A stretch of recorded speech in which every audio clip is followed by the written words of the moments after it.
Imagine the hushed corridors of a palace, lit only by flickering candlelight and the glint of diamonds. A monarch stands before her mirror, draped in a velvet robe, the weight of centuries on her shoulders and a tiara perched upon her crown. Now imagine, that tiara doesn't sit quite right. Something in its design jars. The sparkle is there, the diamonds glint, yet the shape feels off, the style mismatched. The Queen hesitates before affixing it. Perhaps she senses a message in that piece of jewelry she'd rather not send. The too ornate necklace from the early 20th century. The first example is a necklace that entered the Royal Collection in the early decades of the 20th century, originally part of the suite owned by Queen Mary, grandmother of Queen Elizabeth.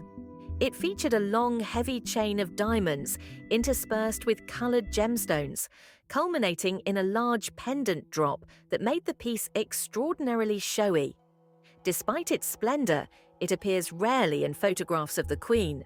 Many jewellery historians suggest that the necklace's scale and flamboyance simply didn't align with the Queen's preference for somewhat modest, streamlined pieces when she appeared in public. Why did it fall out of favour? First, size and weight. Large pendant necklaces require significant presence and often draw attention away from the wearer's face. A risk in a monarchy where the person, rather than the jewellery, must remain central. Secondly, design. The mix of colours and large drops were more in the style of Edwardian extravagance than the mid-later 20th century aesthetic of the Queen's reign, which tended toward cleaner, simpler lines and matching sets. Thirdly, symbolism and fit. The piece wasn't easily adaptable, taking it apart or resetting it required major conversion, and evidently that wasn't the route chosen.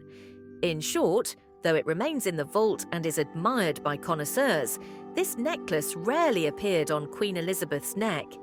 It stands as a reminder that even jewels of the highest quality sometimes fail the subtle test of, does this work for her image, her era, and her role? The large diamond brooch with colonial provenance.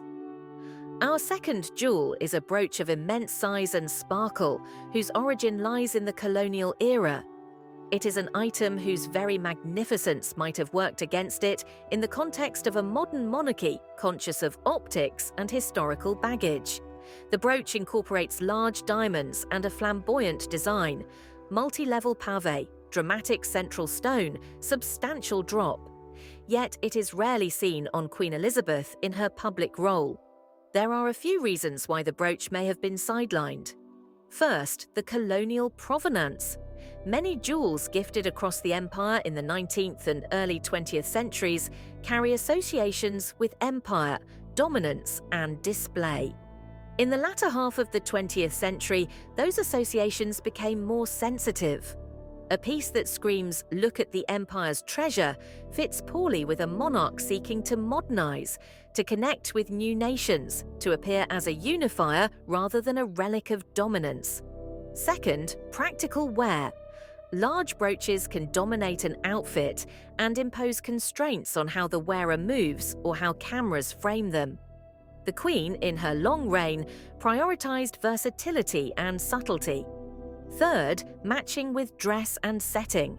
Such a showpiece brooch demands evening or full court attire. In many public appearances, she sought simpler looks. Thus, this brooch serves as a case study of too much of a good thing. Magnificent in isolation, but ill-matched for many of the Queen's engagements and style. The Burmese ruby tiara, the two-red crown. At first glance, the Burmese ruby tiara seems like something the Queen would adore. Built by Garrard in 1973, made from 96 rubies gifted by the people of Burma, and intended to symbolize protection from the 96 diseases believed in Burmese tradition to bring human suffering. The idea was beautiful, but the execution divisive. The tiara's design is a rigid, symmetrical arrangement of diamond and ruby rosettes that, depending on the angle, can look harsh and mechanical. Critics have sometimes called it industrial, saying it resembles a jeweled headband of gears. Queen Elizabeth II wore it, yes, but not often. It lacked the ethereal delicacy of the girls of Great Britain and Ireland tiara, her favourite, or the regal grandeur of the Vladimir tiara with its swinging emerald drops. The ruby tiara's problem wasn't its symbolism, it was its colour intensity. Under bright lights, those rubies appeared almost too red, clashing with pastel gowns and drawing the eye away from her face. For a monarch who understood image down to the millimetre, that was unacceptable. Still, it wasn't banished. The Queen wore it selectively, often for formal portraits where its story could be appreciated and where lighting softened its severity. But among royal watchers, it became a piece of fascination, a technically perfect jewel that never quite won hearts. Queen Alexandra's amethyst parure, the purple puzzle. Now, from rubies to amethysts, and a parure, a matching set of jewels that was perhaps just too purple for the Queen's taste. Queen Alexandra, the wife of King Edward VII, adored colour and ornate detailing. She commissioned a suite of deep purple amethysts framed in diamonds, a necklace, earrings, brooch and tiara that epitomised Victorian opulence. The amethysts were enormous, glowing like drops of royal wine. When this suite passed down through the generations, it eventually landed in the royal vault and almost vanished from public life. The reason? It was a product of another age. By the time Queen Elizabeth II ascended the throne, bold purple stones were unfashionable, often associated with mourning jewellery of the 19th century. Worse, amethysts, once prized, had become semi-precious and relatively inexpensive. A mismatch with the Queen's understated but unmistakably luxurious aesthetic. There's also the question of how it photographed. Under flash or daylight, the amethysts could appear muddy, almost black. They flattened the brightness of the Queen's features, clashing with the icy whites and diamonds she preferred. It's no wonder that no public photo exists of her wearing this full parure. Instead, the amethysts rested quietly in the vaults, a ghost of Victorian splendour too gloomy for the crisp modernity of Elizabethan elegance. Both the Burmese ruby tiara and the amethyst parure remind us of a simple truth. Beauty in jewels isn't universal, it's contextual. What looked magnificent under gaslight in 1900 or in the golden palaces of Rangoon might not translate under the cool glare of BBC cameras in 1960. The Delhi Durbar tiara, too heavy for a queen. If the royal vaults have a symbol of excess, it might well be the Delhi Durbar tiara. Commissioned for Queen Mary in 1911 to mark the Delhi Durbar, a ceremony proclaiming King George V and Queen Mary Emperor and Empress of India, it was designed to dominate. Made by Garrard, it contained over 10,000 diamonds, arranged in scrolls, loops and garlands, surmounted by detachable emerald drops. It is, by every measure, spectacular and absurdly heavy. When Queen Elizabeth II inherited it, she tried it on only a handful of times. Those who saw it up close said it sat like a jeweled helmet, pressing into the scalp. It could not be worn comfortably for long periods, and its Edwardian extravagance clashed with mid-century restraint. She did, however, make creative use of its parts. The Cambridge emeralds that adorned it were detachable, and she used them in other jewels, a subtle way to honour history without inheriting its impracticality. But the tiara itself? It stayed in the vault, gleaming uselessly, too large and elaborate to match the Queen's steady, streamlined sense of royal presentation. In a way, it symbolised everything Elizabeth quietly moved away from: imperial excess, colonial grandeur, and jewellery that shouted instead of spoke.